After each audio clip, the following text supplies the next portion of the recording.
Assalamualaikum warahmatullahi wabarakatuh.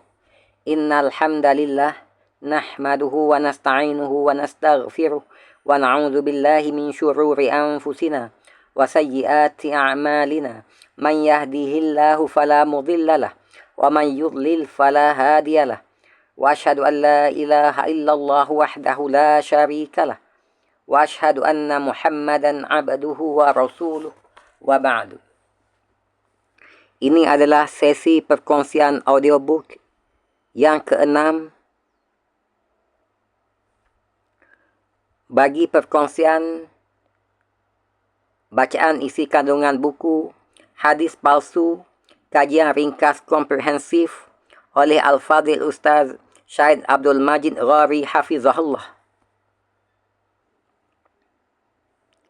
Terjemahan oleh Dr. Farhah Zaidar binti Muhammad Ramli, Siti Murshidah binti Muhammad Zin, Khairul Munzir bin Ibrahim. Edaran oleh Darul Syakir Enterprise dan terbitan oleh Institut Kajian Hadis, Kolej Universiti Islam Antarabangsa Selangor, KUIS.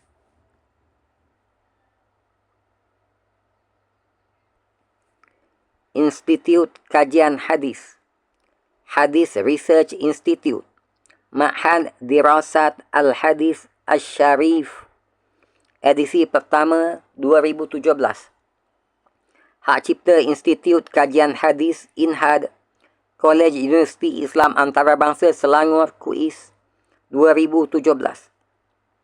Hadis Palsu, kajian ringkas komprehensif oleh Syed Abdul Majid Ghari, ISBN 978-2027-49-2.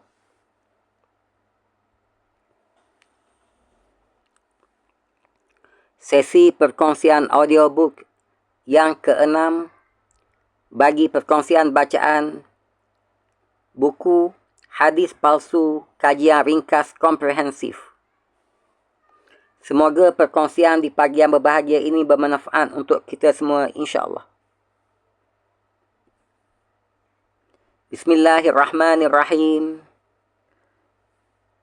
Selayang pandang berkaitan dengan isi kandungan buku ini. Untuk makluman, kita masih lagi berada di bahagian pertama, topik-topik penting berkaitan hadis palsu, di mana dalam sesi-sesi terdahulu telah pun selesai kita kongsikan dengan izin Allah. Topik pertama, definisi hadis palsu dari sudut bahasa dan istilah dan sebab pengistilahannya sebagai hadis. Juga topik kedua, pemalsuan hadis kerana sengaja atau cuai. Topik ketiga, hukum memalsukan hadis dan meriwayatkan hadis palsu. Dan sekarang ini kita masih lagi berada di topik keempat di bawah bahagian pertama, iaitu permulaan fenomena penipuan dan pemalsuan hadis. Yang mana insya-Allah kita rancang untuk kita kongsikan keseluruhan isi topik keempat ini dalam 5 sesi perkongsian audiobook. Bermula daripada fasal pertama, larangan Nabi SAW terhadap penipuan ke atas baginda Nabi SAW, yang telah pun kita kongsikan pada sesi perkongsian terakhir sebelum ini. Dan insya-Allah di pagi yang berbahagia ini, di dalam sesi perkongsian audiobook kali ke-6 ini, akan kita lanjutkan lagi perkongsian isi kandungan topik keempat, permulaan fenomena penipuan dan pemalsuan hadis, dengan fasal kedua, fenomena pemalsuan hadis di zaman sahabat radhiyallahu anhum. Fenomena pemalsuan hadis di zaman sahabat radhiyallahu anhum.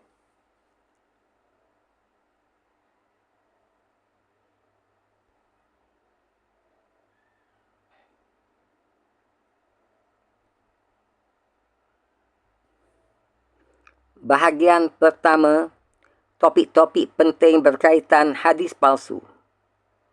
Topik keempat, permulaan fenomena penipuan dan pemalsuan hadis. Permulaan fenomena penipuan dan pemalsuan hadis.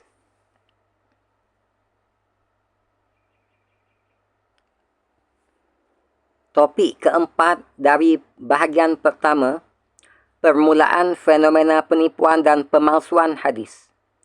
Permulaan fenomena penipuan dan pemalsuan hadis.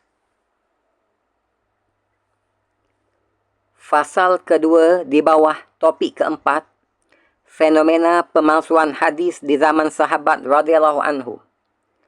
Fasal kedua di bawah topik keempat, fenomena pemalsuan hadis di zaman sahabat radhiyallahu anhu. Tidak pernah berlaku sebarang pendustaan hadis oleh mana-mana sahabat radhiyallahu anhum ketika zaman Nabi sallallahu alaihi wasallam dan tidak juga selepas ketiadaan baginda Nabi sallallahu alaihi wasallam. Masing-masing mereka adalah sumber kepercayaan bagi sesama mereka. Tiada yang berdusta ke atas yang lain. Yang terdapat hanyalah khilaf, yakni perselisihan dalam soal fiqh yang tidak lebih dari sekadar perbezaan pandangan dalam perkara agama. Setiap mereka, yakni para sahabat radhiyallahu anhum, menuntut kebenaran. Adapun di zaman kibar at-tabi'in, iaitu tabi'in besar, pemalsuan berlaku lebih sedikit jika dibandingkan dengan zaman sigar at-tabi'in.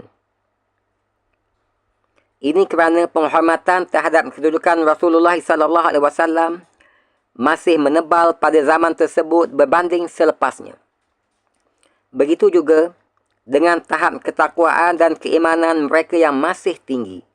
Oleh sebab itu, faktor kemunculan hadis palsu pada zaman ini amatlah kecil berbanding selepasnya.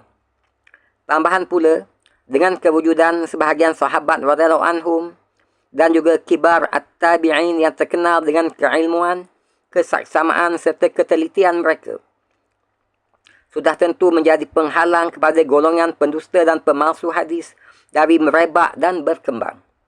Sudah pasti mereka ini, yakni para sahabat radhiyallahu anhum dan kibar at-tabi'in, akan mendedahkan segala niat dan perancangan jahat golongan pendusta sekaligus menghadkan aktiviti pemalsuan mereka. Rujuk nota kaki nombor 1, As-Sunnah wa Makanatuha fi At-Tashri' Al-Islami oleh Dr. Mustafa As-Sibai, muka surat 92. Wallahu alam. Alhamdulillah, dengan limpah kurnia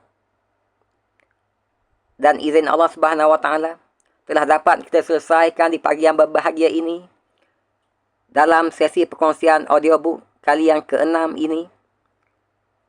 Fasal kedua daripada topik keempat, iaitu fenomena pemalsuan hadis di zaman sahabat radhiyallahu anhum.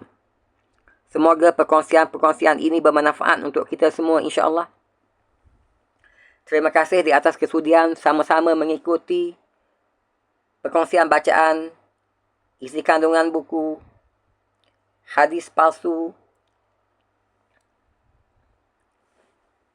kajian ringkas komprehensif ini. Dan insya-Allah dalam sesi perkongsian berikutnya, iaitu sesi perkongsian ke-7 nanti, jika diizinkan Allah, akan kita lanjutkan lagi dengan fasal ketiga di bawah topik keempat daripada bahagian pertama, iaitu garis waktu kemunculan fenomena pemalsuan hadis. Garis waktu kemunculan fenomena pemalsuan hadis. Sehingga berjumpa lagi dalam sesi-sesi perkongsian selanjutnya. Wabillahi taufiq wal hidayah. Wassalamualaikum warahmatullahi wabarakatuh.